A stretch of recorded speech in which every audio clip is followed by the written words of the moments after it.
నక్సల్బరీలో ప్రారంభమైనటువంటి నక్సలైట్ ఉద్యమం ఏదైతే ఉందో దాని జీవిత చరిత్రలో ఇంత దారుణమైనటువంటి ఎదురు దెబ్బలు తిన్నటువంటి సంఘటనలు ఎప్పుడూ లేవు. గతంలో ఎన్కౌంటర్లు, నక్సలైట్లు చనిపోవడాలు, 10 మంది చనిపోయారా, 15 మంది చనిపోయారా, ఇట్లాంటి ఇన్సిడెంట్స్ ఉన్నాయి.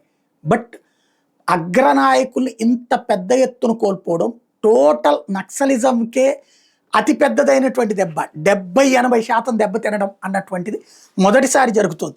అర్బన్ నక్సలైట్లు కవుల రూపంలో, రచయితల రూపంలో, జర్నలిస్టుల ముసుగులో, యూట్యూబర్ల ముసుగులో ఉన్నటువంటి ఒకప్పటి నక్సలిజంలో పనిచేసి ఇప్పుడు ఈ ముసుగులో సమాజంలో మేధావులుగా చలామణి అవుతున్నటువంటి వాళ్ళే కంటతడి పెట్టేస్తున్నారంటే పరిస్థితి అర్థం చేసుకోవచ్చు ఏ స్థాయిలో ఉందో.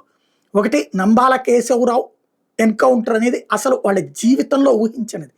అతని దగ్గరికి కూడా పోలీసులు రానివ్వకుండా 4 అంచెల భద్రత ఉంటుంది. అట్లాంటిది ఏకంగా ఎన్కౌంటర్ చేసి కాల్చేయటం అన్నటువంటిది ఒక పెద్ద ఎదురు దెబ్బ. అయితే హిడ్మా అనేక ఎన్కౌంటర్లలో పోలీసుల్ని, సైన్యాన్ని, సిఆర్పిఎఫ్ బలగాల మీద మెరుపు దాడులు చేసి వాళ్ళ ప్రాణాలు తీసిన వ్యక్తి ఇప్పుడు దొరికిపోవడం, అది కూడా అత్యంత క్రూరుడైనటువంటి వ్యక్తిగా పోలీసులు భావిస్తారు, అత్యంత పోరాట యోధుడిగా నక్సలైట్లు భావిస్తారు.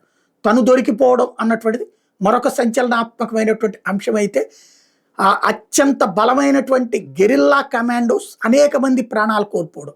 ఏదో సినిమాలో ఒక డైలాగ్ ఉంటుంది, పోకిరిలో అనుకుంటా, అనేక మందిని ప్రకాష్ రాజ్ మనుషులు చంపేస్తే ఏమనుకుంటున్నావు నువ్వు, ఒక్కొక్కరిని తయారు చేయడానికి ఎన్ని సంవత్సరాలు పడుతుందో తెలుసా, ఇంత పవర్ఫుల్ వాళ్ళని అంత సింపుల్గా చంపేసావేంటిరా నువ్వు అని చెప్పేసి అప్పుడు దానికి డైలాగ్ ఉంటుంది, ఇదేమన్నా నీ బాబు ఆస్తి అనుకుంటున్నావురా, రాజ్యాలు మార్చుకోవడానికి ఒకటి తర్వాత ఒకటి వారసత్వానికి అని చెప్పేసి కాల్చేవతలు పడేస్తాడు ప్రకాష్ రాజ్.